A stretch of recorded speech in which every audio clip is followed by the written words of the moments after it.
Yeah, what's poppin my people. Nizere ko mumeze neza cyane aho muri yagiye atandukanye, mbahaye ikaze hano kuri The Focus, iwabo udusobanuye tugufi ariko tumeze fresh. Nyamuneka munyamwika gukanda kuri like, share na comment kuri udufilme twacu, hanyuma ibintu birushaho kugenda neza cyane. Agafilme kacu gatangizwa na Liza uri kugaruka mu rugo nyuma y'umunsi muremure ku kazi. Akigera mu nzu rero yatangiye guhamagara agahungu ke kitwa Jude, ndetse anatangiye kugashaka mu nzu hose, ariko abona udukweto twako turi muri salo ku ruhande. Gusa mu buryo butunguranye akana kamuturutse inyuma gahita kamukanga byatari, ibintu bimutera ubwoba, ariko n'ubundi umubyeyi Liza yatangiye gutonganya akana agasaba yuko ibintu nk'ibi ngibi katazongera kubikora ukundi. Nyuma y'umwanya rero yitabye telefone kuva ku mugabo we Sean, imumenyesha yuko umugabo bitewe n'akazi kenshi aba ari buze kugera mu rugo atinzemo gatoya. Nyuma kuri uwo munsi nijoro rero Liza yagiye gusinziriza ka Jude nk'ibisanzwe, nanjye nawe itajya kuryama, ariko aza gukangurwa n'urusaku rw'ibintu yumvise aho ngaho mu nzu. Mudamu rero yahise ahaguruka kugira ngo ajye kureba ibyo ari byo, aho agiye mu gitanda cy'umuhungu we asanga ntawe urimo. Yahise atekereza yuko Jude n'undi wasanga ari ya mikino ye za prank ari kumukiniraho, arangiye ahita amanuka hasi mu nzu kugira ngo ajye gushaka arebe ibyo ari byo. Gusa ageze mu gikoni yasanze agahungu ariho kihishe, hanyuma muri ako kanya bitunguranye ikigabo cyambaye mask cyose cyataka Liza kimuturutse inyuma, ndetse nubwo umugore agerageza kwirwanaho mu bishoboka byose, ikindi kijura bari binjiranye aho ngaho mu nzu cy'umutuku nyuka mukubita ikintu mu mutwe, umudamu akahita yikubita hasi agahwera. Babajura rero bahita bahunga bakava aho ngaho bakigendera, ariko bagasiga Liza na Jude bari aho ngaho nta bufasha. Nyuma y'ibingibi rero filime yacu itikomeza nyuma y'ibyumweru bike y'ibingibi bibaye, aho tubona babandi uko ari bombi, umugore Liza n'agahungu ke n'ubwo bagifite toroma ya bya bintu byarababayeho by'abantu babatatse, ndetse kumbe kuva wa munsi wa mwana ngo ni Jude aba yarekeye kongera kuvuga, ndetse ubu ngubu aba abasha kuvugana na mama we akoresheje kwandika ku kintu cy'ikibaho.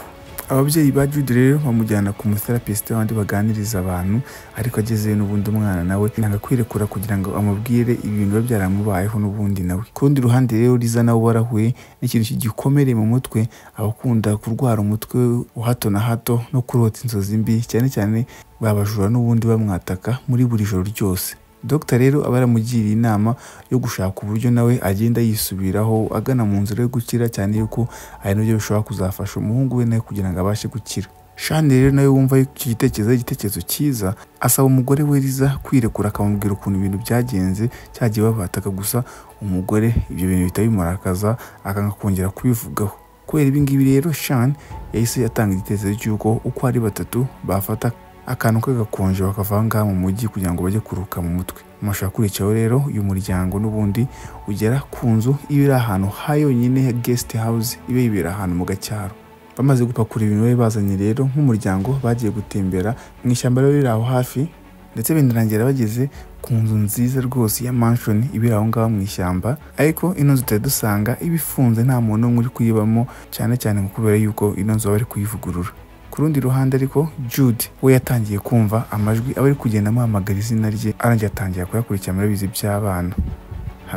Arangira kugenda kugeza ageze mu ishyamba, ndetse nyuma biza kurangira aguye ku kintu cy'igipupe kiba gihambye hasi mu itaka neza inyuma ya yanzu. Nyuma Liza na Sean bakimara kubona yuko umuhungu wabo nawe baba batari kumwe, bahise batangira kugira impungenge, batangira kumushaka. Gusa muri ako kanya n'ubundi wa mwana wabo Jude yahise ahagera, ariko afite cya gipupe ubona ko atari igipupe cyiza, agitereye mu biganza bye, ndetse iki gipupe ngo bakise izina rya Brahms. Nyuma y'ibyo ngibyo rero umuryango wasubiye kuri ya guest house bari bacumbitsemo, ariko afite na cya gipupe cya Grahams. Hanyuma Liza anafasha umwana rwose kugikorera amasuku, ariko aza gusanga igipapuro mu mwenda cyari cyambaye, aho kuri icyo gipapuro haba handitseho ngo amabwiriza agiye atandukanye, ngo harimo kuko batagomba kugira abashyitsi, ngo kugicurangira umuziki, ndetse itegeko rya danger riba ririmo ngo nuko aba ari nta kugisiga cyonyine.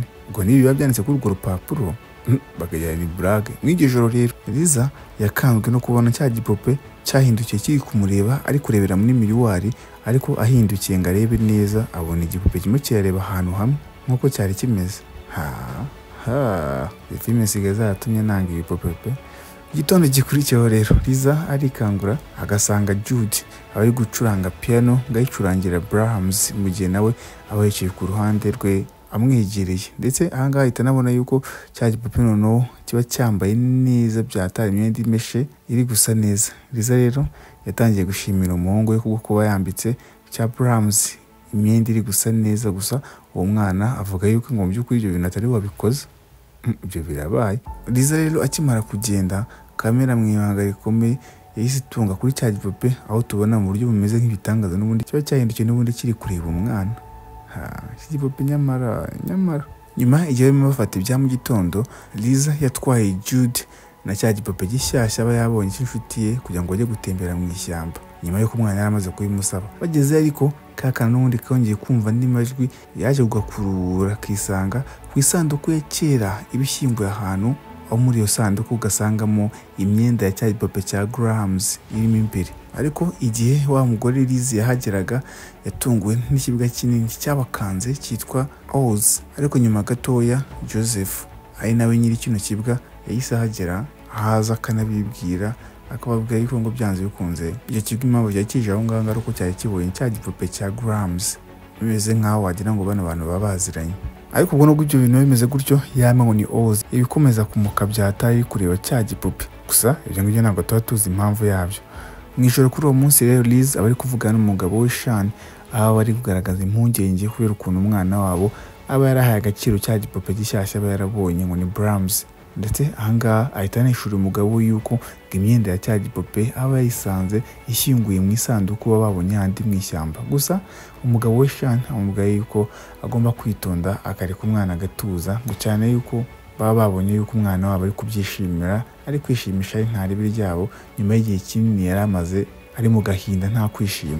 Nyuma gatoya rero abangabo uko ari babiri bageze guhurya, bumva Jude arimo aravugana na cya gipupe ngo ni Grams imbere mu cyumba cye. Ahangaha rero ababyeyi barikinye byatari bakimara kumva yuko umwana wabo yongeye kuvuga ku yindi nshuro, ariko yahise arekera kuvuga n'ubundi igihe bafunguye icyumba ngo bamuvugishe. Ababyeyi rero bamubajije niba arimo avugana na Grams, gusa Jude ahita abandikira avuga ngo yewe. Hanyuma bamubajije ibyo yarimo avugana na Grams, yahise abandikira babwira yuko ngo barimo baganira ku bijyanye na yambwa baba bakuye kare, ndetse ngo Grams ngo yambwa ntabwo aba yayikunze. Ariko nubwo ibi bintu biba biteye amakenga, ababyeyi bo ntabwo babyitaho byatari, bagahita bavuga ati nta birenze n'ibya bindi by'abana nyine baba bari gukora iby'abana. Ariko mw'iryo joro n'ubundi Liza aryamye yarose inzozi mbi, aho n'ubundi yari yongeye kwatakwa ku yindi nshuro, ariko akanabona n'akana ke ngo ni Jude kambaye ikintu cy'ikimaske ku maso yabo. Ibyo birabaye rero ku munsi ukurikiyeho Jude yahereje ababyeyi be lisite y'amabwiriza ngo bagomba kubahirizwa ngo iba yatanzwe na Grams.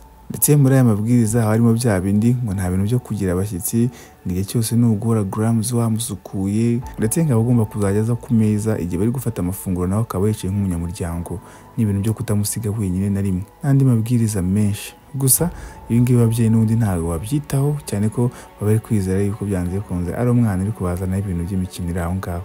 Nyuma rero Liz yaje gusanga igipupe Jude yakundaga byatari cya Teddy Bear cyashwanyujwe byatari, arangije amubaje ukuntu biba byagenze. Jude yanditse kuri ya notepad avuga yuko ibyo byose biba byakozwe na Grams, ndetse umwana akomeza gushyira amakosa menshi kuri cya gipupe y'ibintu byinshi byagendaga biba mu rugo, ku buryo mama we yahise amutegeka yuko agomba kugenda akaguma mu cyumba akifungiranamo atari kumwe na Grams kugeza igihe ari buze gusabira imbabazi. Liz yaje gutungwa ndetse anakangwa na cya gipupe igihe yaje kucyumva cyacanye televiziyo kandi nta wundi muntu n'umwe urimo usibye cyo.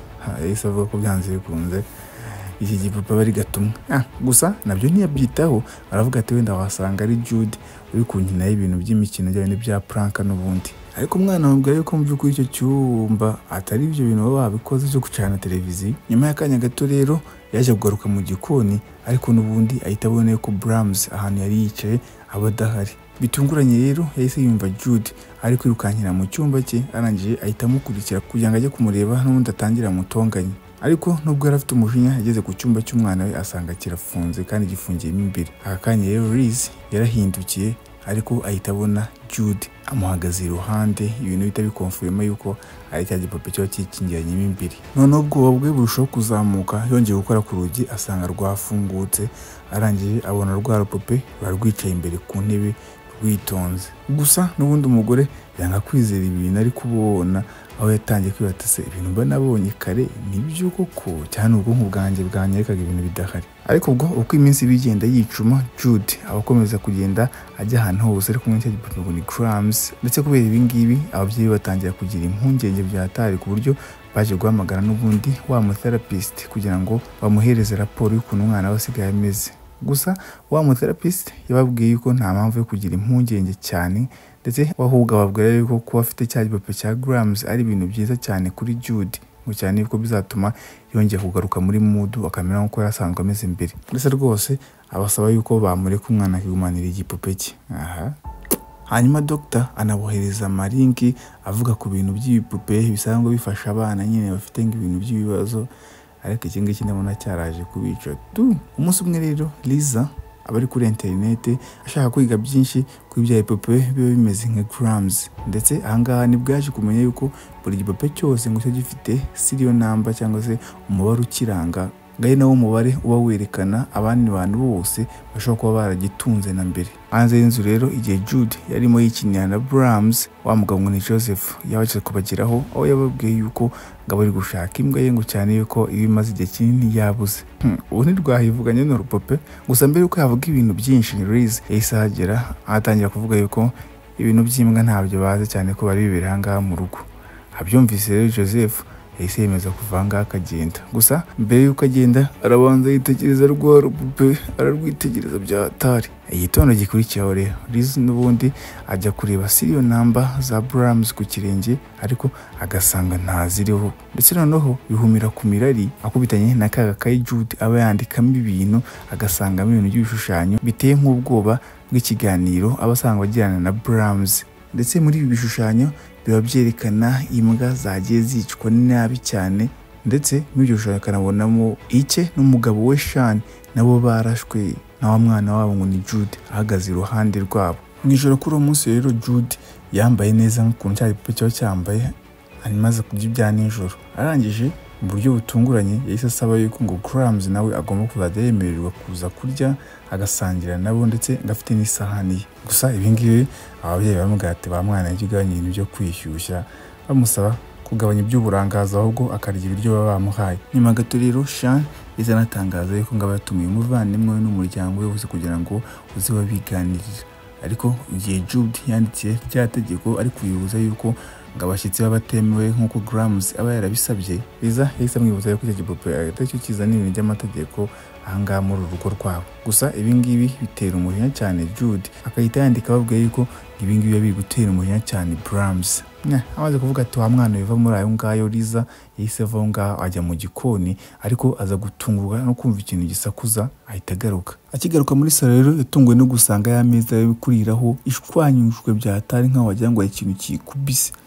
Urupupe rwarakaye da. Ndetse umwana wabo Jude ari kuvuga yuko ibi batari bubikoze. Hanyuma akahita antera rwa rupupe ngo ni Grams, akahita yirukanyira mu cyumba. Nyuma y'akanya rero Sean nawe atangira kureba ibintu wa mwana we yashushanyije muri yakaye, hanyuma akahita amana impungenge umugore we Liza amubwira yuko bino bintu yashushanyije ngo biteye ubwoba nta kintu cyadanje bisobanuye. Ariko ubwo umugore yahise anabona akantu, abona yuko bya bishushanyo yari yabonye by'imbwa yapfuye nabo barashwe mu gakayi biba bitakirimo.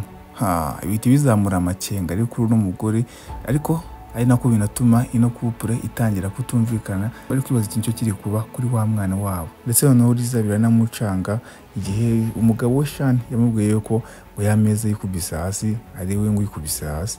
Rero Liza yatangiye gukeka ko byanze bikunze ashobora kuba ari we ari kugenda yibera umusazi ahubwo gake gake. Ubwo igitondo gikurikiraho Joseph wa mugabo nawe haje kubona yambwa ye mu ishyamba, ariko iba yishwe bikomeye cyane. Ndetse icyo kimwe Liz na Sean nabo bahita babona yuko wa mwana wabo abatari mu buriri, bityo bihuze cyane bahita batangira kumushaka. Uko ari babiri rero bemeje kujya mu byerekezo bitandukanye kugira ngo babashe kumubona vuba, na hanyuma Liz aza kwisanga kuri ya nzu imwe n'ubundi ya apartment babonye ariko itarangiye. Hanyuma rero umugore akiyinjiramo, ako kanya yatangira kumva amajwi y'umuntu aba ameze nk'ari kugenda, hanyuma umugore atangira kugenda yakurikira, ndetse anumva ijwi ry'umwana we Jude rwose ari gusekera ahantu kure, akomeza kugenda akurikira iryo jwi ahantu riri guturuka. Nyuma gato y'umwanya utarambiranye biza kurangira ageze mu cyumba gishaje ukuntu, aho asanga rwa rupupe ngo ni Grams rwicaye rwonyine.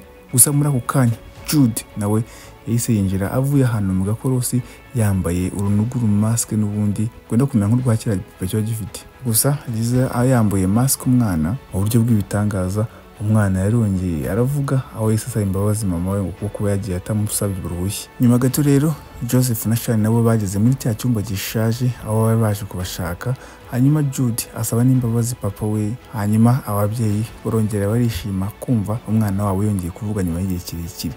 Nyuma y'ibi ngibi rero uko ari bane bahise bava aho ngaho, ariko Liz arabanza baza Joseph ibintu biba byarabereye muri ino nzu cyatumye banayifunga. Aha rero yahise abayishurire yuko wari umuryango wo warabaga muri ino nzu kera wari ufite umwana w'umuhungu wabaye umusazi, ndetse Joseph asobanura yuko uyu mwana wari waravangiye mu mutwe ngo yishe agakoko k'akangavu, ngo hanyuma ngo nyuma akaza guhura n'ikibazo cyo gushya, ngo hanyuma agatangira kwambara no mask yenda kumera nk'icya kera gipupe n'ubundi kugira ngo ayishe urwo rusura rwe ruba rwarahiye.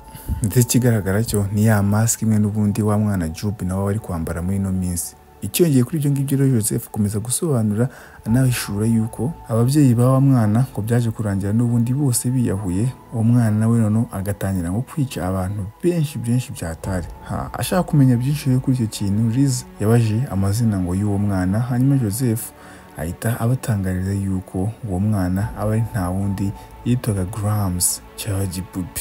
Sinabibwiye umashaka kuri icyo rero umuryango wasuwe n'ubundi n'umuvandimwe wa Shani, umugore n'abana.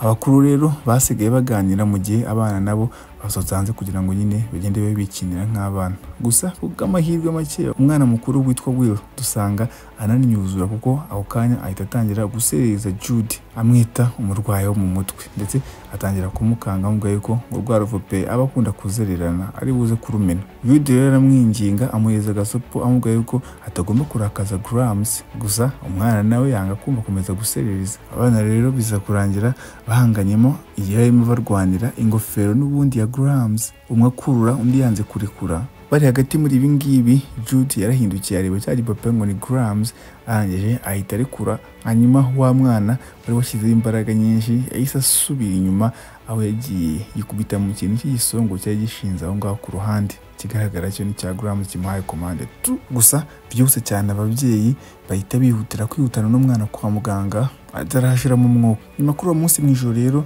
Jude yabwiye mama we Liz yuko ngo cya gipupe cyo gishaka ngo bazajya bibanira muri ya nzu imwe, ngo bakibanira iteka ryose. Ndetse umwana n'amarira ahita atangariza mama we yuko ngo icyo gipupe kiba cyamubwiye yuko ngo kizamubabaza naramuka yanze kubana nacyo. Gusa Liz yahise amara impungenge umwana we amubwira yuko nta muntu n'umwe uzagira ikintu kimwe amutwara. Nyuma gato rero yagiye gusacinga kuri interinete ku bijyanye na Grams, arangije noneho yandika ya kode ibidukagura kwa Grams ariko noneho aturutse inyuma. Ndetse noneho ahangaha bwa nyuma abasha kubona amakuru ajyanye na kino gipupe kiba cyari cyiza gifite amateka mabi cyane. Ndetse ahangaha Liz yahise avumbura yuko mu buryo bumeze nk'ubuhuriranye abandi bantu bose bagiye batunga kino gipupe ngo byaje kurangira bapfuye, ndetse ngo n'abana babo bikaza kurangira bafashe kino gipupe ngo bakajya kukirira. Ngo kandi bano bana bajyanaga kino gipupe bakagitunga ngo byarangiraga bagiye kugenda bakora ibyaha birimo ubugome bwinshi n'ubwicanyi, kandi bose bigahurira ko bavugaga ko igipupe ariyo cyatumaga babikora. Ku rundi ruhande rero kwa muganga Shani nawe abari kuvugana n'undi mutipe ubusanzwe umenyereye no karitsiye, ndetse ahangaha ahita anamenya yuko umuntu uheruka kuba muri ya nzu ngo biba byararangiye asaze, kandi uwo muntu aba ari nta wundi aba ari wa mugabo Joseph n'ubundi nyiri yambwa. Yumvise rero yuko bari kwibanira n'umuntu w'umusazi kandi ufite imbunda, Shani yahise yihutira gusubira iwe mu rugo kugira ngo ajye kureba ko ntacyo kiriyo. Ariko ubwo Liz nawe yahise abona yuko umwana we Jude n'ubundi aba yavuye aho ngaho mu rugo ntawe ugihari.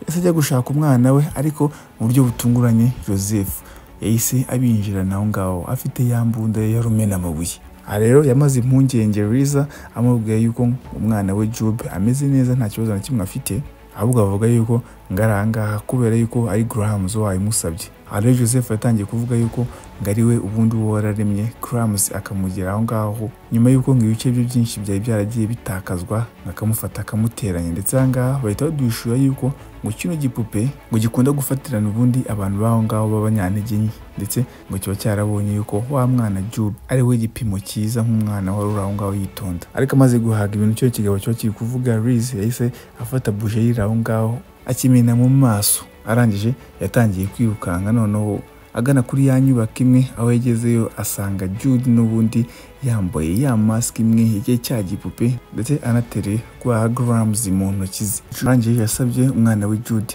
gutera cya gipupe ngo grams, ariko n'ubundi ibindi bitabihereza amahirwe. Umwana we arangije ahita afata ya mbunda ameze nk'umuntu ushaka kumurasa. Liz yagerageje kwinginga umuhungu we wari umutunzi imbunda. Sean nawe winjiye muri iyo nzu ameze nk'umusazi, yaraje ashwanyuza umutwe wa cya grams yikubita hasi akoresheje indi mbunda nawe yarazanye. Ibintu bita bituma ya bintu bimeze nk'amarozi yari yashyize mu mwana bitamera nk'ibihagaze, akongera akagaruka gutekereza nk'umuntu usanzwe apana ya mitongero igipupe cya cyamushyizeho. Nyuma y'agahe gato rero Joseph nawe yageze aho ngaho, ariko ahita ababazwa byatari no kubona ukuntu grams aba yangirijwe byatari. Ariko rwa rutwe rwangiritse tujya tubona uruntu ruba rumeze nk'ikidayimoni ruba ruri inyuma neza ya mask iki gipupe cyari cyambaye, aho ruri guhindukira ruba ari ivu. Ndetse bitunguranye grams wari wegutse yicaye yatangiye gukoresha imbaraga ze zose aniga Joseph kandi atiriwe amukoraho, ndetse umugabo birangira azamutse hejuru mu kirere, ndetse kubera kunigwa na za mbaraga z'idayimoni birangira aturitse yikubita hasi. Nyuma y'ibingibi rero Jude n'undi songera aterura cya gipupe ngo ni grams mu maboko ye, ndetse bita bigaragara yuko wongera ukamushyiraho imitongero rwa rupupe nk'uko byari bimeze mbere. Gusa yihuse cyane umwana yahise ahindukira rwa rupupe ahita arujugunya mu muriro wari uri aho ngaho hafi kugira ngo rushye neza rube umuyonga. Nyuma y'ibingibi rero umuryango warongeye usubira muri rwa rugo bari basanzwe babamo mu mujyi, aho bongeye bakikomereza ubuzima busa nk'uko byari bimeze mbere bishimye. Gusa mu ijoro rimwe n'ubundi Jude yarongeye arabyuka yambara cya kimaske n'ubundi cya gipupe, ndetse filime yakirangira umwana ari kwivuraguza yuko ibintu byose bizagenda neza igihe ngabo muri uno muryango bazaba bari kubahiriza amabwiriza grams yabahaye. Kigaragara cyo uyu mwana niwe wahindutse cya gipupe mu gihe umutwe kiri kumukontorora. Gusa agafilme kacu kuri munsi nanga karangiriye, ariko guys nimukajye mwibagirwa gukanda like, share na comment, aba ari ibintu by'ingenzi cyane. Yo, that's what's up. Ingiyi rero The Focus. Until next time, peace out.